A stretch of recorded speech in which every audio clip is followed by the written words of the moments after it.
মিষ্টি ভোগ নিবেদন হয় 12টা সারাদিন। তো 12টা আমাদের আবার চণ্ডীপাঠ, 12টায় চণ্ডীপাঠের পরে রাত্রি 10টায় আমাদের ঘট ভরানো হয়। ঘট ভরানোর পরে রাত্রি 11টায় আমরা পুজোয় বসি। পুজো শেষ হতে তো ভোর হয়ে যায়। যেটা শুনতে পারলেন কিন্তু হচ্ছে কখন থেকে মায়ের পুজোটা শুরু হবে? ভোর 5টা। এবং মায়ের যে পুজো আমরা সকলেই জানি যে মায়ের পুজো সারা বছর ধরে মায়ের পুজো, বিশেষ করে এই মায়ের পুজোর ক্ষেত্রে যেটা বলা হয় একটা বিতর্ক রয়েছে, এটা কি তন্ত্র মতের পূজা না বৈষ্ণব মতের পূজা, সে ব্যাপারেও যে তুমি একটু ক্লিয়ার।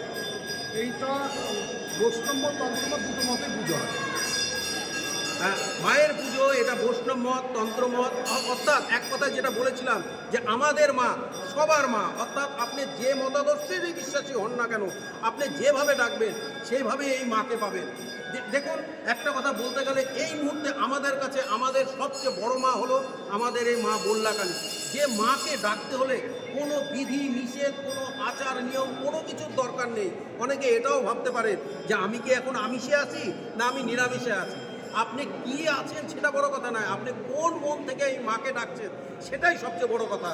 অর্থাৎ মায়ের শরণে গেলে মা সব কিছু থেকে আপনাকে উদ্ধার করবে এবং মায়ের কাছে সব কিছু নিবেদন করে দিন। আপনার যত দুঃখ কষ্ট যন্ত্রণা যা কিছু আছে সব মায়ের কাছে নিবেদন করে দিন, মা সব কিছু দেখে নেবে। একটা কথাই বলুন, মা সব কিছু তোমার চরণে, যা কিছু দেখার তুমিই দেখবে। জয় মা, জয় বড় মা। এবার আমরা শুনে নেব আর এক পুরোহিতের কাছ থেকে, যে তার কাছ থেকে জেনে নেব যে এই যে মায়ের যে পুজো, এই মায়ের পুজোর বিশেষ করে এই বললা মানে কি আবেগ রয়েছে, বিশেষ করে আমাদের এই উত্তরবঙ্গ তথা উত্তর পূর্ব ভারতের যে মানুষজন রয়েছে তাদের কাছে কি আবেগ রয়েছে এবং কি ব্যবস্থা রয়েছে, যে আগামীকাল থেকে যে পুজো শুরু হবে তার ক্ষেত্রে ব্যবস্থা রয়েছে। প্রথমত বলি প্রশাসনিক থেকেই শুরু করি। এবারের প্রশাসনিক যে আমাদের সহযোগিতা করেছে সর্বদিক থেকেই সুন্দরভাবে সহযোগিতা করেছে। বিগত বছরগুলোতে যে অসুবিধাগুলো ছিল সেগুলো আমরা পুঙ্খানুপুঙ্খভাবে তাদের সঙ্গে শেয়ার করেছি, তারা আমাদের সঙ্গে সহমত, তারা সঠিকভাবেই এবারের ব্যবস্থা সুন্দর করেছে। সবচাইতে মজার কথা, আমরা ভেবেছিলাম যে পুজোর শুক্রবার থেকেই হয়তো মানুষের আনাগোনা শুরু হবে, কিন্তু তা নয়। এবারে দেখছি যে গত শুক্রবার থেকে শুরু হয়েছে আনাগোনা, চলছে। আজকে যে মনে হচ্ছে যে বৃহস্পতিবার, আমরা বুঝতে পারছি না, ভাবছি আজকেই যেন মায়ের পুজো শুরু হয়ে গেছে।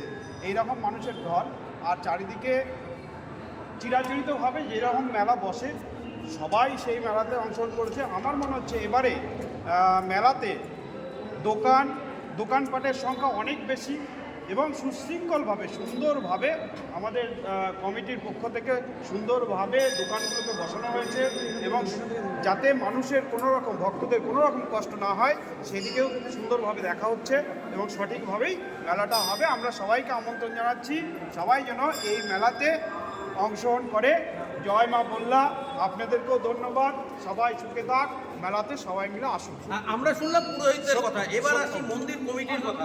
এক কথায় বলতে গেলে আপনারা যারা এই মায়ের পুজো দর্শন করতে, বিশেষ করে মায়ের এই পীঠস্থানে যারা আসছেন, এবারের যে কমিটি রয়েছে সেই কমিটির তরফ থেকে কিন্তু সমস্ত রকম ব্যবস্থা করা হয়েছে।